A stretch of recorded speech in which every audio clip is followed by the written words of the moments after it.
మరి పాటలు మనకి లిరిక్స్ అన్ని సిరివెన్నెల సీతారామ శాస్త్రి గారు అందించారు. సో ఆయన్ని వేదిక మీద సాదరంగా ఆహ్వానిద్దాం ప్లీజ్ సార్. సగౌరవంగా సిరివెన్నెల సీతారామ శాస్త్రి గారిని వేదిక మీదకి ఆహ్వానిస్తున్నాము. శాస్త్రి గారికి వెల్కమ్ చెప్పాల్సిందిగా దిల్ రాజు గారిని కోరుతున్నాం ప్లీజ్ సార్.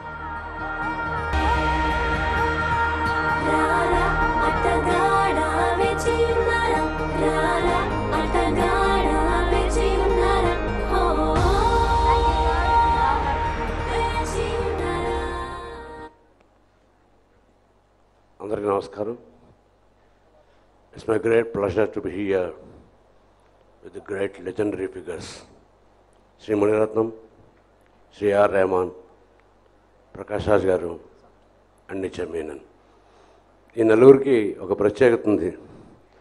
ఈ నలుగురిని కూడా 10 కోట్ల మంది తెలుగు ప్రజలు తమ వాళ్ళుగా ఎప్పుడో చేసుకున్నారు. ఇవాళ ఈ వేదిక మీద ఓకే బంగారం అనే ఒక డబ్బింగ్ సినిమా తాలూకు పాటలు రిలీజ్ అవ్వట్లేదు, ఒక తెలుగు సినిమా తాలూకు పాటలే రిలీజ్ అవుతున్నాయి. మణిరత్నం గారు, ఏఆర్ రెహమాన్ గారు, ప్రకాష్ రాజు తెలుగు కాదు, కన్నడం కాదు, తమిళం కాదు, భారతీయ నటుడు, ఇంక చెప్పడానికి వీల్లేదు.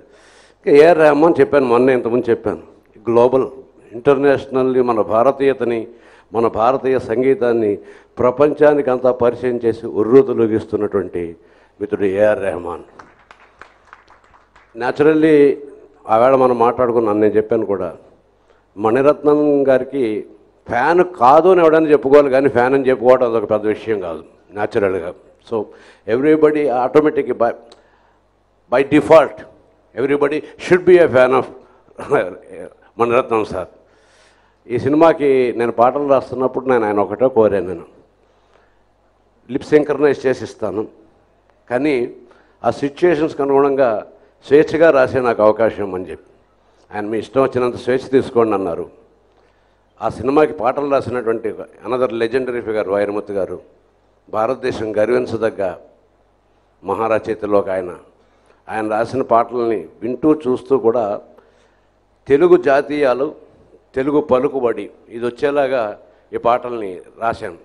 ఈ సినిమా చూసిన వాళ్ళు ఒకవేళ మణిరత్నం గారి గురించి తెలియకపోయినా, ఆయన పేరు వినకపోయినా, ఈ సినిమా చూసి ఉంటే ఎవరి చిన్న కుర్రాడి సినిమా ఎంత బాగా తీశాడు అనిపిస్తుంది.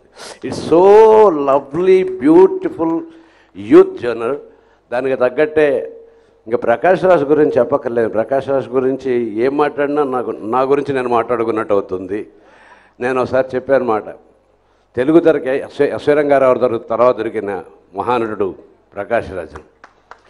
ఇంకా నేను చెప్పాలనుకుంటుంది, నేను ఆ సినిమాలో పాటలు రాస్తున్నప్పుడు బిట్లుగా చూస్తున్నాను, కొన్ని దృశ్యాల కోసం, వాటి కోసం.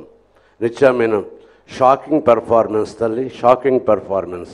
4-5 సినిమాల్లో చూసి ఏ సినిమాలోనో ఆమెను గుర్తుపట్టలేకపోయాను. ఎందుకంటే క్యారెక్టర్లో jumps into character such a way that we would never see Nithya Menen on the screen, but we see the character on the screen.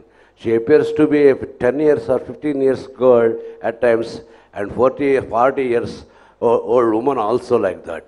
It's a great performance. ఈ సినిమా ఎలా ఉంటుందన్నది మీరు చూడండి. పాటలు ఎలా ఉంటాయన్నది already they have been rocking in Andhra Pradesh. They are creating great sensation also. And now it's your turn to see the movie and enjoy and applause. ఇంకా దిల్ రాజుకి చెప్పాల్సిన అవసరం లేదు. దిల్ సే భీ రాజా హై, దిమాగ్ సే భీ రాజా హై, అదొకటే చెప్పగలను. Thank you sir, thank you so much. ప్రతిసారి stage మీదకి వచ్చి వెళ్ళిన ప్రతిసారి ఒక ఒక ఎనర్జీని ఇచ్చేసి వెళ్తుంటారు. మన మెంటల్ మదిలో గణ గంటల సడితో ఠక ఠక ఠక తుంటరి లయలో